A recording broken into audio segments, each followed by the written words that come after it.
berharap firman hari ini bukan hanya sekedar firman saja, tapi ini juga menyadarkan kita, membawa kita kembali melihat kepada Kristus dan terutama membawa pertobatan. Karena firman ini bukan kalau saya sampaikan kepada saudara bukan berarti saya lebih hebat atau bukan berarti saya lebih pintar atau apapun, kita sama-sama belajar. Karena waktu saya mempersiapkan firman ini pun saya juga belajar, saya juga diingatkan sama Tuhan. Judul hari ini saya kasih bahasa Inggris nih. Living in the midst of threats. Hidup di tengah ancaman. Kalau Bapak Ibu sekarang ngelihat bahwa sekarang kita tuh hidupnya sedang berada di tengah ancaman dunia. Ya, nanti saya akan membagikan bagi Bapak Ibu bagaimana sih kita melihat sosok Daud yang ternyata dia juga hidup di tengah ancaman, ya. Kita mau buka Alkitab kita. Ada mungkin udah nggak bawa Alkitab ini, bawa Alkitab atau handphone ya, ya boleh dibuka sama-sama. Saya juga buka di sini sebentar. Oke, Mazmur 3 ayat 1 sampai 8. Supaya nggak ngantuk, saya pengen bacanya bergantian sama Bapak Ibu ya. Jadi saya baca ayat pertama, lalu Bapak Ibu ayat kedua, selanjutnya sampai ayat yang ke-50. Enggak. Enggak ada. Ayat 3, 1 sampai 8. Oke? Dimulai dari saya lalu ke Bapak Ibu ya. 1, 2, 3. Mazmur Daud ketika ia lari dari Absalom anaknya.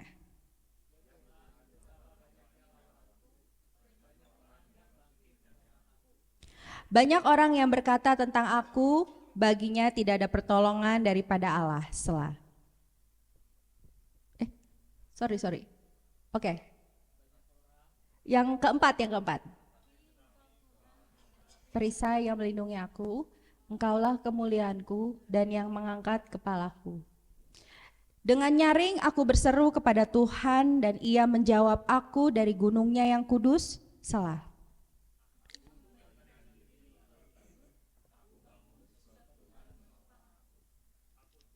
Oke, saya gantian ya.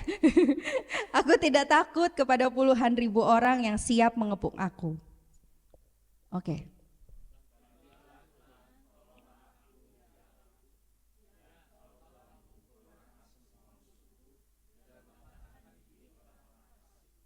Dari Tuhan datang pertolongan, berkat-Mu atas umat-Mu. Amin. Oke. Kalau saya pernah bawain ini, dulu saya ngebahas ayat ini tuh ngebahas tentang berhala di hati manusia. Kita ngambil dari segi Absalom dan dari seginya si Daud. Daud maksudnya. Tentang berhala di hati manusia. Kali ini saya akan membahas sisi yang berbeda. Karena hari ini judulnya adalah ancaman. Kita menyadari bahwa memang kalau setiap firman yang kita baca itu punya beberapa sisi yang bisa kita renungkan dan pelajari. Kalau ayat yang kemarin saya ngebahas tentang berhala, dari ayat ini juga, hari ini kita akan membahas tentang ancaman. Tentunya setiap ayat yang kita baca tuh ternyata punya pesan yang berbeda mungkin setiap harinya ketika kita baca. Tentunya dengan tuntunan Roh Kudus ya, jangan dibuat-buat sendiri gitu ya. Dengan tuntunan Roh Kudus, oh hari ini kayaknya nih kisahnya Daud ini menurut pandangan saya seperti ini. Enggak, kita semua harus dalam tuntunan Roh Kudus dan bukan pengertian kita sendiri. Nah hari ini kita akan membahas tentang hidup di tengah ancaman. Pertama saya akan ngebahas, nih ada gambar yang seram, ancaman. Ya ngomongnya gitu ya. Kita menyadari bahwa dunia ini bukan tempat yang aman, setuju? Apa yang ngerasa saya aman-aman saja gitu di Komplek Permata Indah, saya merasa aman. Kita percaya bahwa dunia ini bukan tempat yang aman. Kalau kita sepakat, katakan yes. Cuma setengah doang, katakan yes. Yes. Hidup kita ini di dunia ini tidak selalu aman dan nyaman. Kemanapun kita pergi tuh ancaman itu selalu ada. Entah itu ancaman kecelakaan, entah itu ancaman kena sakit penyakit, atau dikelilingi oleh niat buruk orang. Kita tuh gak punya tempat yang benar-benar aman, seberapapun kita berjaga-jaga atau menghindar, kita gak bisa benar-benar lepas bahwa ancaman itu selalu ada. Kayak sekarang ini, Semua harga naik itu ancaman buat ibu-ibu dan ancaman buat bapak-bapak. Ibu-ibu kalau beli minyak biasanya murah, sekarang jadi mahal ya. Beli cabai sekarang sekilo udah 100.000 lebih gitu kan. Itu ancaman buat ibu-ibu karena apa? Karena uang jajannya terpotong untuk beli sayur sekarang. Untuk bapak-bapak sekarang mau kemana-mana, mau kalau makan jadi mikir dulu, aduh semua harga naik. Nanti kalau misalnya sampai bensin naik dan semua harga naik, bagaimana ya ke depan? Itu merupakan situasi yang mengancam. Bagi ibu-ibu yang udah punya anak juga, aduh di sekolahan anaknya batuk semua. Kalau anak saya nih kayak kemarin Geva, ntar batuk, ntar sembuh, ntar batuk, ntar sembuh. Aduh kayak nggak mau sekolah aja, bagaimana ya Geva gitu. Kayak kalau misalnya keluar rasanya pasti ada aja sakitnya. Kita dikelilingi oleh ancaman, berita-berita di luar sana, banyak pemerkosaan, banyak perampokan, banyak pembunuhan dan sebagainya. Ancaman adalah realita hidup bahkan bagi orang percaya. Walaupun kita percaya dengan Tuhan Yesus, tapi kita tetap nggak bisa lepas dari ancaman. Karena kita tinggal di dunia yang sudah mess up, yang sudah kacau. Nah Bapak Ibu kalau kita baca ayat yang tadi, kondisi ini juga dialami oleh Daud dalam Mazmur 3. Daud juga berada di dalam ancaman. Mazmur Daud yang tadi, Mazmur 3 itu menunjukkan Daud dikejar musuh. Musuhnya siapa? Absalom, anaknya sendiri. Masih ingat kisahnya bahwa Daud itu dikejar-kejar Absalom karena Absalom merasa Daud itu tidak punya pendirian dan tidak bisa bersikap tegas gitu karena adiknya Tamar diperkosa. Nah, ternyata waktu dalam pengejaran itu Daud itu merasa tertekan, Daud itu merasa hidupnya tidak aman dan berada dalam ancaman. Sepertinya ketika dia dimanapun dia akan ditemukan oleh anaknya dan dia akan dibunuh. Nah, kita mau lihat di ayatnya satu persatu. Daud mengatakan, "Ya Tuhan, betapa banyaknya lawanku." Seorang Daud loh, seorang raja bisa ngomong seperti ini, berseru kepada Tuhan, "Ya Tuhan, betapa banyaknya lawanku." Daud berseru kepada Tuhan dalam masa tertekannya, banyak musuh yang mengejar dia dan dirinya begitu terhimpit. Daud tidak menyangkal kenyataan banyak musuh yang mengejarnya dan dirinya ada di dalam tekanan. Lalu kita bisa melihat bahwa ayat di atas mengatakan melihat bahwa ancaman itu bahkan bisa datang dari lingkungan, orang terdekat dan situasi yang tidak bisa kita kontrol. Bahkan bukan hanya itu, bukan hanya ancaman secara jasmani, ancaman itu juga menyerang hati dan pikiran kita. Bahaya ya. Jadi kadang-kadang ancaman itu bukan hanya sekedar kita takut sama orang jahat, kita takut sama penyakit, kita takut tiba-tiba kita keluar atau lagi nyebrang tiba-tiba kita mengalami kecelakaan. Tapi ancaman itu juga bisa datang dari orang terdekat dan situasi, bahkan ancaman yang menyerang hati dan pikiran kita. Melihat situasi yang tidak kondusif, harga-harga yang naik, dan semua keadaan dunia yang tidak baik-baik saja, itu menyerang hati dan pikiran kita. Apakah kita bisa bertahan dalam keadaan yang sulit ini?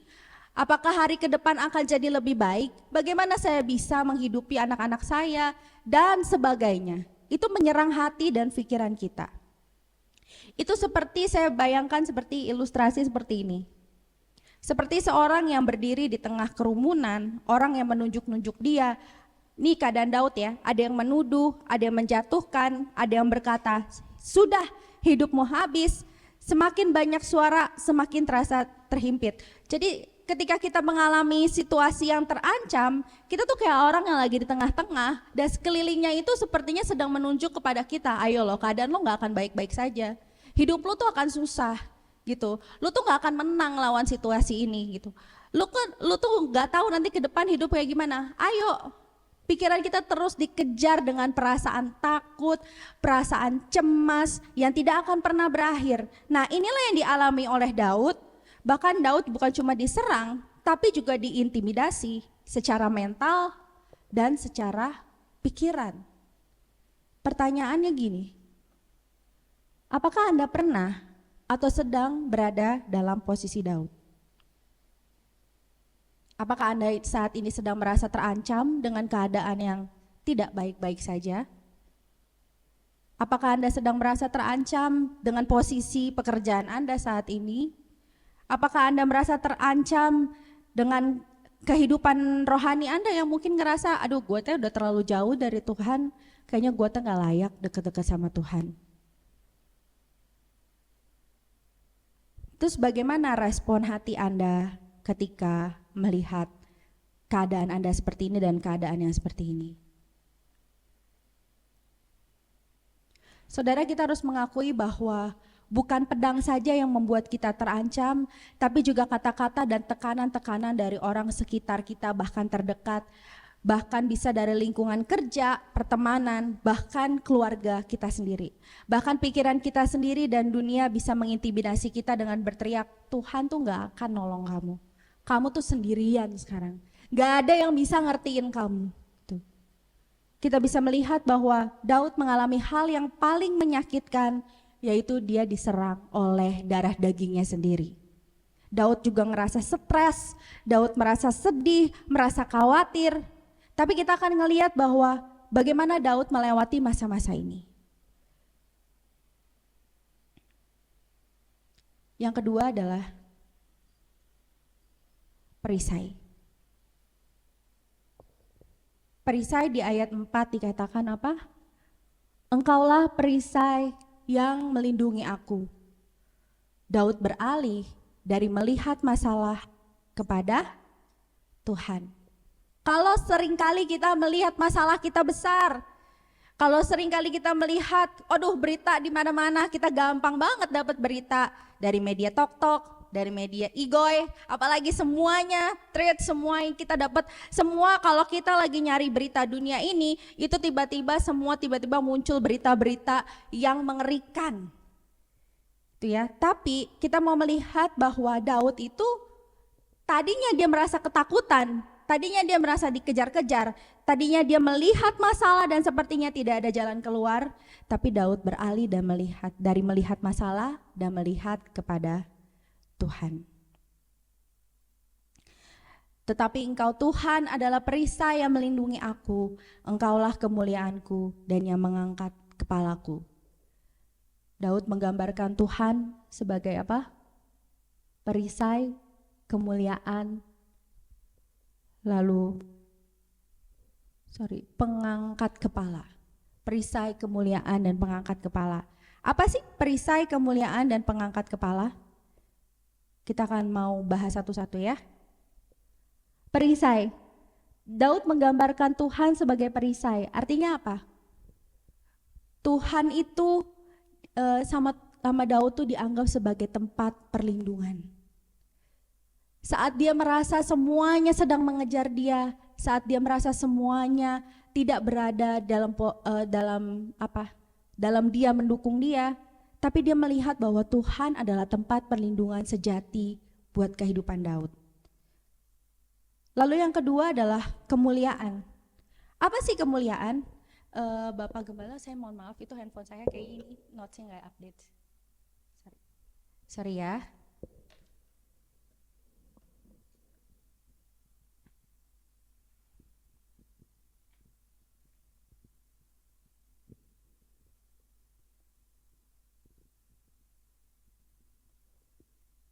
Oke, yang kedua adalah kemuliaan. Apa sih itu kemuliaan? Kemuliaan adalah identitas kita yang tidak ditentukan oleh ancaman. Artinya gini, Daud itu kan seorang raja, ya. Di tengah ancaman itu, Daud itu sampai di titik tidak dapat lagi menjadikan dia yang biasanya dimuliakan sebagai raja, kemuliaannya sebagai raja itu sebagai penghiburan. Daud itu kalau mau apa tinggal tunjuk. Semua orang yang ada di dekat dia itu memuji-muji dia. Karena dia adalah seorang raja yang agung. Sampai di titik pengejaran Absalom, Daud itu gak bisa ngebanggain lagi kemuliaan yang biasa diagung-agungkan itu. Tetapi kita boleh lihat bahwa dia menemukan identitasnya yang sungguh-sungguh di dalam Allah. Dalam tekanan dan ancaman, Daud kembali memandang kepada Allah, di mana hanya kemuliaan Allah lah yang menjadi penghiburan dan pengharapan di tengah ancaman. Lalu yang ketiga adalah pengangkat kepala. Pengangkat kepala artinya di sini adalah pemberi pengharapan. Ketika dia dalam keadaan terhimpit, Daud melihat harapan di dalam Allah. Meskipun keadaannya seperti tidak ada harapan, tetapi dia menemukan secercah pengharapan di dalam Allah. Saya mau bilang gini Bapak Ibu. Maaf ininya nggak jalan. Oke. Hidup orang percaya bukan bebas dari ancaman. Allah tidak hanya bekerja saat hidup baik-baik saja. Justru semakin nyata saat hidup kita dalam ancaman. Kalau kita hidupnya baik-baik saja, semuanya berjalan begitu lancar, kadang kita nggak pernah menemukan Tuhan yang sesungguhnya dalam hidup kita. Kadang Tuhan izinkan masa-masa sulit ini, hidup kita dalam ketertekanan, hidup kita dalam ancaman, justru untuk menunjukkan bagaimana karya Allah dalam kehidupan kita. Daud dalam masa-masa sukarnya, dia melihat bahwa Allah semakin nyata bekerja dalam kehidupan Daud. Daud justru semakin menemukan Allah di tengah situasi yang terhimpit. Pertanyaannya adalah, adakah kita semakin menemukan Allah dalam keadaan kita saat kita terhimpit? Ataukah kita malah marah sama Tuhan? Ataukah kita malah justru terjatuh dalam pemikiran kita yang sangat kecil ini, bahwa kita terhimpit dalam kekhawatiran kita terhimpit dalam ketakutan kita seperti berada di dalam jeruji yang gak pernah bisa lepas, dan kita berkutat-kutat di situ aja dalam keadaan terhimpit. Tapi Daud menemukan Allah dalam keadaan terhimpit. Bagaimana dengan kita? Lalu apakah kita merasakan Allah sebagai perisai dalam kesesakan? Bapak Ibu, saya mau bilang bahwa mungkin keadaannya nggak lebih baik. Mungkin ke depan kita nggak tahu nanti ada berita apa lagi gitu. Tapi kita mau melihat respon Daud bahwa masalahnya nggak berubah, situasinya nggak berubah. Dia masih dalam dikejar-kejar sama anaknya sendiri. Tetapi Daud berhasil mengalahkan rasa takutnya dengan menemukan Allah. Daud berhasil melepaskan kekhawatirannya ketika dia meletakkan semuanya di hadapan Allah. Inilah yang menjadi respon Daud. Apa sih respon Daud? Bagaimana keadaan Daud setelah dia menyerahkan semuanya kepada Allah? Ketika Daud sudah menyelesaikan rasa takutnya, walaupun nanti muncul lagi, nanti tiba-tiba dia percaya lagi kepada Tuhan, tetapi akhirnya Daud bisa tetap tidur. Aku membaringkan diri lalu tidur. Ada orang yang cemas, saking cemasnya sampai susah tidur. Ini dia dikejar-kejar loh. Dia tuh mau dibunuh sama anaknya sendiri. Tapi ketika dia percaya kepada Tuhan, dia bisa tidur. Daud bisa beristirahat dan merasa damai di dalam ancaman. Seperti yang saya bilang, situasinya gak berubah, tapi hatinya dan pikirannya berubah. Saya mau bilang gini, damai bukan karena situasi aman, tetapi karena kita tuh kadang gak ngerasa bahwa Tuhan tuh ada buat kita. Karena fokus kita ya udah masalah aja. Padahal Tuhan ada di sana dan Tuhan hadir dalam kehidupan kita. Makanya saya bilang damai bukan karena situasi aman, tapi kita tahu bahwa Tuhan ada bersama dengan kita. Dikatakan bahwa orang percaya bisa tetap tenang walau dikelilingi ancaman, karena tahu bahwa Allah menyertai dan hadir dalam hidup mereka.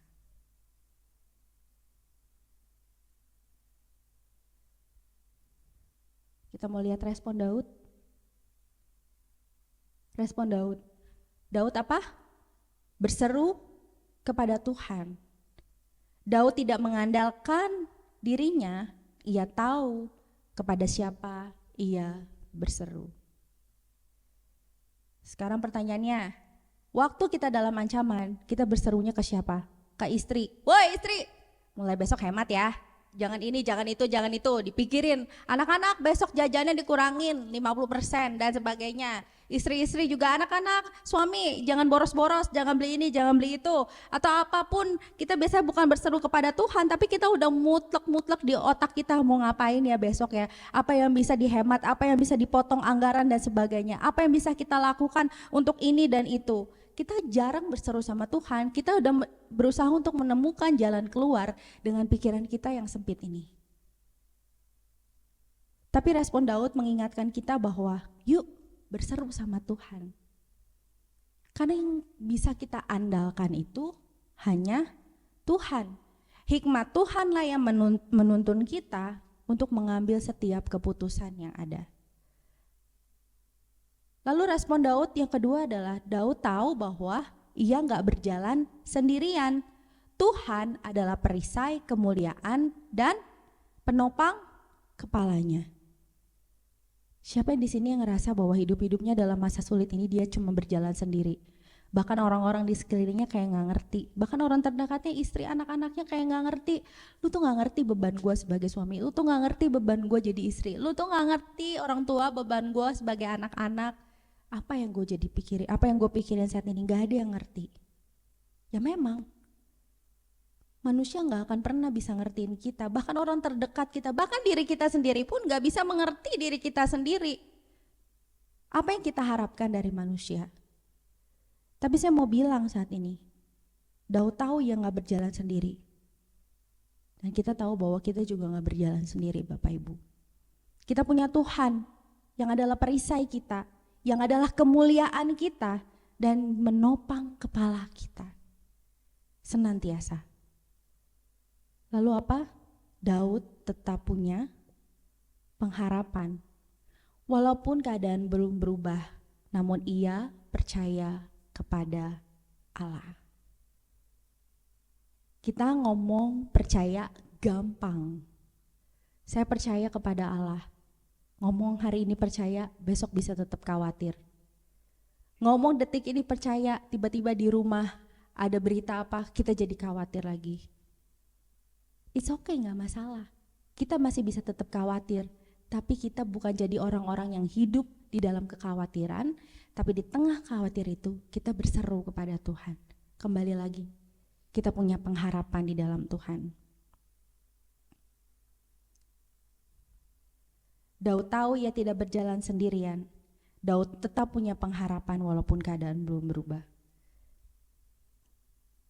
Percaya kepada Allah tidak serta-merta menghilangkan ancaman, tetapi menemukan ketenangan di dalamnya. Yuk, saya mau bilang, menemukan ketenangan kita hanya di dalam Kristus. Bukan ketika kantong kita banyak uang. Bukan ketika jabatan kita bagus, bukan karena pekerjaan kita baik-baik aja, bukan karena situasi sedang oke, rumah tangga sedang oke. Yuk temukan ketenangan di dalam Kristus saja. Percaya saja kepada Tuhan. Lalu kita mau lanjutnya, karya salib Kristus. Apa sih hubungannya Daud dan karya salib Kristus? Saya mau bilang bahwa Yesus adalah Daud yang sempurna. Karena apa? Karena gini, Yesus juga pernah mengalami dan menghadapi penolakan dan ancaman ketika dia mau disalib. Yesus ditolak ketika dalam perjalanan dia memberitakan firman Tuhan, dia bukan diterima aja di kota. Ada saatnya dia ditolak, bahkan ada saatnya dia diancam untuk dibunuh. Bahkan di atas kayu salib ia mendengar ejekan dan intimidasi. Saya mau bilang gini, Yesus adalah Daud yang sempurna. Daud diluputkan dari pengejarannya, tapi Yesus naik di atas kayu salib dan menerima semuanya dan menyelesaikan semuanya untuk kita semua. Yesus mengerti bagaimana rasanya berada dalam ancaman hidup. Yuk kita mau baca Ibrani 4 ayat 15. Boleh ditampilkan Pak David? Ibrani 4 ayat 15. Susah ya? Oke, saya bacain aja.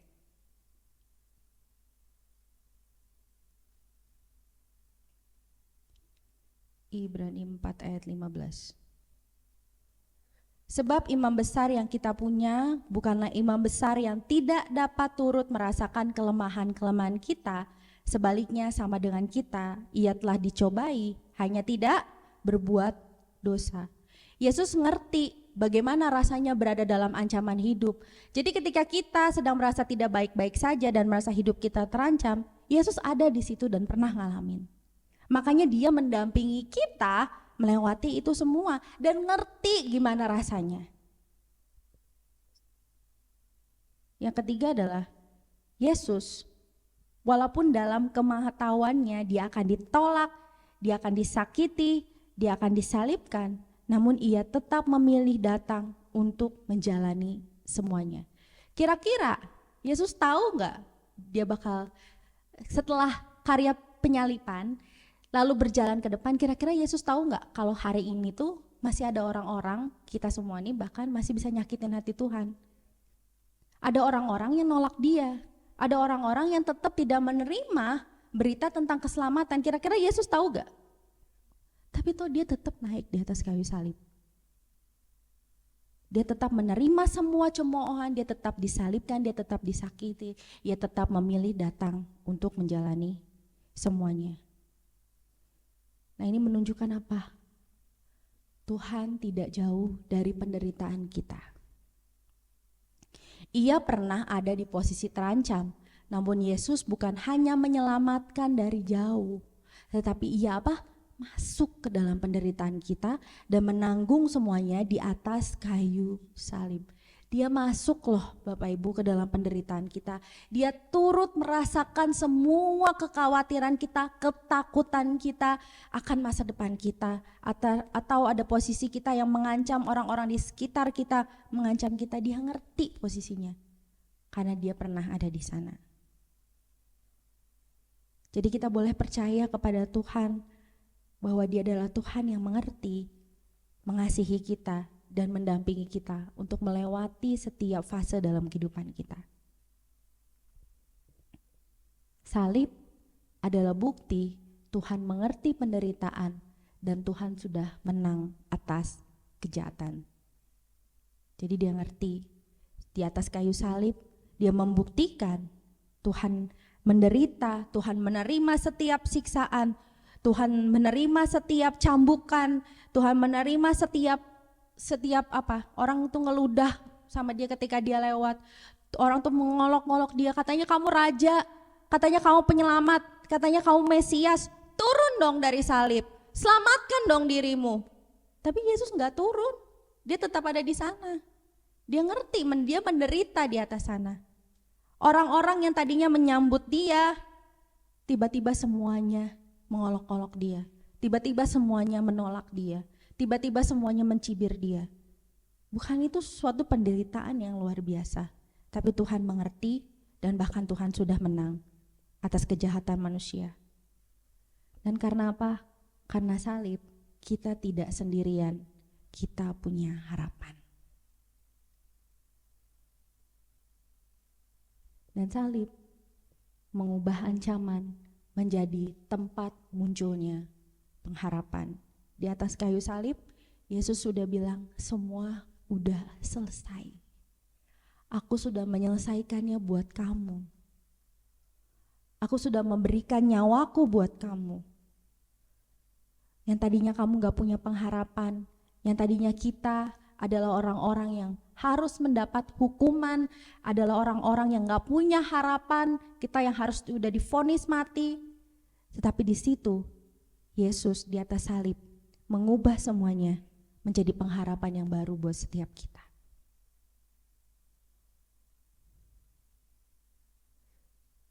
Di tengah hidup yang terancam, kita tidak kehilangan harapan karena kita punya Tuhan yang hidup, yang memberi kemenangan.